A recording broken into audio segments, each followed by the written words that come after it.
lagi ke podcast kami dengan aku, Naura Zulaika Nasution, dan teman saya. Nama saya Muhammad Fauzan Nur Azmi. Di sini kami ingin menceritakan masalah yang diselesaikan dengan layanan BK.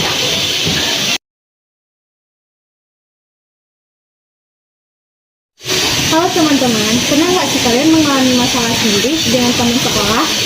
Pasti pernah ya.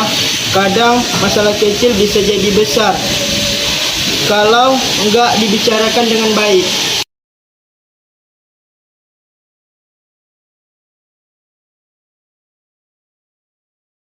Contohnya ini ada dua sahabat, sebut saja si A dan si B. Mereka itu udah berteman dari dulu, udah deket dari dulu, udah sahabatan dari dulu gitu. Tapi suatu hari A dan B berubah. B sering terlihat cuek, bahkan lebih sering bersama teman lainnya. Nah, Fauzan, dan akhirnya tuh si A itu berpikir, jangan-jangan dia udah gak mau temenan sama aku lagi. Tapi si A cuma mulai diam dan mulai menjauh. Nah, Noro, di sisi lain, B sebenarnya lagi banyak masalah di rumah. Jadi sering berpikir dan tanpa diam. Nah, karena nggak ada komunikasi, jadi si A itu malah curhat ke teman lain dan bersangka buruk ke si B.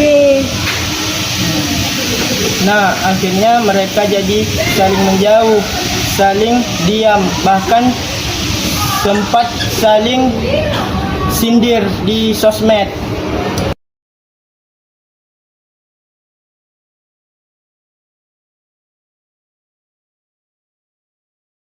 Nah, karena mereka saling menjadi sosmed, akibatnya itu pertemanan mereka itu jadi rusak. Bahkan suasana di kelas jadi gak nyaman karena teman-teman yang lain ikut terbawa situasi. Nah, Naura, dalam kondisi ini peran bimbingan konseling sangat penting. Iya, Fauzan, guru BK bisa membantu kedua siswa ini untuk duduk bersama, memahami sudut pandang masing-masing dan meluruskan kesalahpahaman. Iya, guru BK biasanya akan mengajak mereka konseling, baik secara individu dan bersama. Iya, di sana mereka juga diberikan kesempatan untuk mengungkapkan perasaan yang selama ini mereka pendam. Misalnya si A bisa bilang kalau dia merasa diabaikan dan kecewa. Dan si B juga bisa menjelaskan bahwa dia sedang ada masalah pribadi, bukan karena ingin menjauh.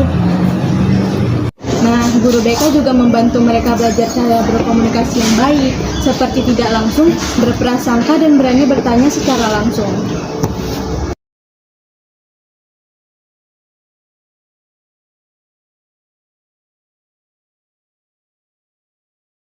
Aku minta maaf ya, aku sempat mikir kamu sengaja menjauh dari aku. Aku juga minta maaf ya, sebenarnya aku lagi banyak masalah, tapi aku nggak cerita ke kamu. Harusnya aku tanya langsung, bukan malah berprasangka buruk sama kamu. Mulai sekarang kita harus lebih terbuka ya, biar nggak salah paham lagi. Iya, aku juga nggak mau kehilangan sahabat cuman karena miskomunikasi.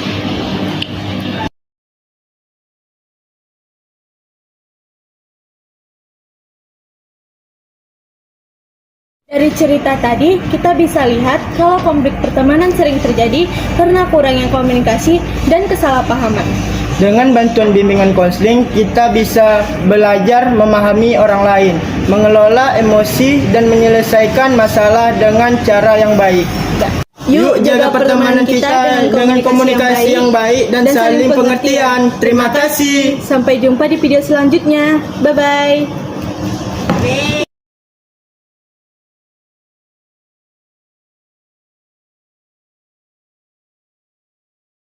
Naura, dalam kondisi saya. Jangan gitu. Nah, jadi karena mereka saling sindir di video itu, Misalnya si A dari cerita tadi, kita bisa lihat kalau konflik pertemanan. Nah, Naura, dalam kondisi ini Jadi si A itu akhirnya berpikir, jangan-jangan dia udah gak mau temenan sama aku.